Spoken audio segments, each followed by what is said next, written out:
So today we are talking about episode number 6 of Kaguya-sama. And to start off this episode review, I just want to put this energy out there for sure, especially if you're somebody who is new to the channel, it's your first time here. For some reason, you haven't yet to watch one of my videos, and on episode number 6, you're like, yo, that thumbnail looks dope. I'm going to watch this review of episode 6. So I'm putting this energy out there because this review is going to be a little bit different. I'm going to talk about, obviously, the episode, the elements that happen in the episode, but I'm going to talk about my opinion on this specific episode. So I want to say, first off, I love Kaguya-sama. It's probably, I don't want to say top 10 because it's definitely not top 10, but it's probably like on a top 30 list, maybe top 40 list of anime of all time for me. It's probably on the latter half, probably the 30s, probably like late 20s, 30s of anime. If I were to put like a top 30, top 40 list, it's probably a little bit down there, but doesn't mean that it's not good. It still means it's like a 9.5 overall. It's still like a fantastic freaking anime.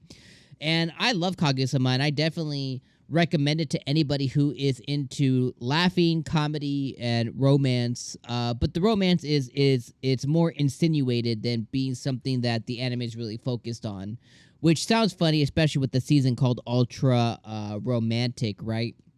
So I want to put the energy out there to say, like, I love Kaguya-sama, and I think episode number 5 of Ultra Romantic this season, I think it's one of the funniest, well-written episodes of 2022 so far. So why am I saying all this? Well, it's not often that Kaguya-sama asks us to take the anime seriously. This episode, I felt that they did want us to take the anime seriously, and that's okay. But when an anime is written and it wants you to take it seriously, you have to kind of judge it on what it's trying to convey. And for the first time, I'm taking it seriously by the plot line that they introduced and they showed to us. And that plotline was the plan for the future when it comes to Chika, Shirogane, Shinomiya. What are they going to do with their lives moving forward? Because they're getting to the end of their high school life, to where they have to plan for the future. And you might be like, yeah, of course, that's normal, that happens. But the anime is centered around Kaguya, right? It's centered around Shinomiya. And the anime is centered around her and Shirogane's constant battle between each other on who's going to confess, who's going to ask, each other out, etc., etc., etc.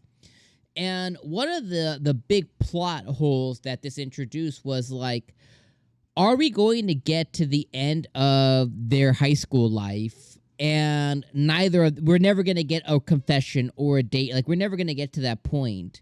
And you may be like, well, that's not the point of the anime. And that's completely okay. But at the same time, it is, though. Like, this is all, season, first, second, third season, it's all build up to the eventual confession. Who does it? Is it the same time? Do they do it at the same time? Do they do a jinx? Who's going to be first? Is it going to be Kaguya? Is it going to be Miyuki? Who's going to be the first one to come out and say it?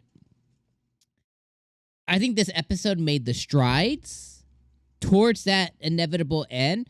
But again, like I said, it's a plot hole because it's like, well, are we going to fast forward 6 episodes, another season down the line, and they're graduating and it never happens? Are they always going to wait for the next thing? They're going to wait for the festival. They're going to wait for the dance. They're gonna wait for New Year's. They're gonna wait for Christmas. Then they're gonna wait for spring. Then they graduate, right? Then they're gonna wait for graduation on the last day. It's like, well, you guys just effed up because you didn't get to spend your whole entire high school life together, and now they're making plans for the future, which now involves Miyuki going to Stanford, or whatever they called it, Stelford, whatever they called it in the anime. Basically, it involves Miyuki, and assuming he gets in, right? But it involves Miyuki coming to the States to go and study abroad. And then it involves Kaguya just kind of falling in line with what her parents want, which is probably just staying at the academy. Well, if they never confess to each other, it sounds silly that you would be tied down somewhere for a person.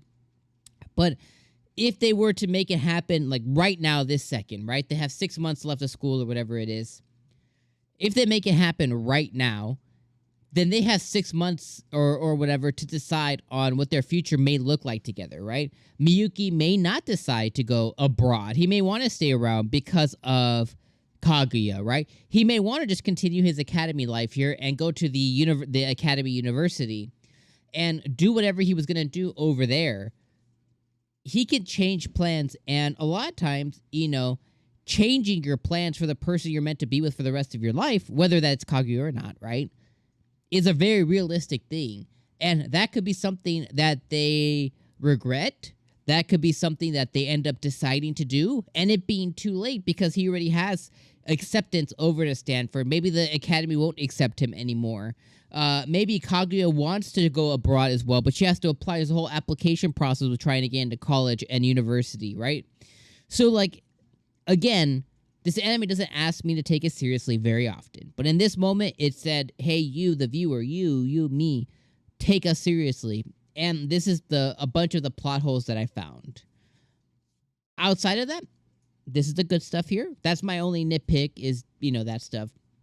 The good stuff, I'm glad Shirogane growed a pair. He finally asked Kaguya out. Maybe not directly, but he did his best. She turned him down inadvertently. She tried to ask him. It didn't work out, right? I love that at least they're taking the steps, and hopefully the next time they take the steps again. Last thing I'll say is I think the last half of the episode was really irrelevant with Miyuki fighting himself and the other piece of what happened like the last half of the episode. I didn't really feel like it was that impactful. I thought it was okay. The last thing is I love Miyuki's dad. I think he's a champ. I love how he gets it. I love how he whispered in Kaguya's ear, did you get it? Did you guys kiss yet? And I love how he pretended to be her father, or, he was a stand-in for the father. And I love how Hayasaka's mom loves evil and was all about it as well. And she let him do it because she thought it'd be fun.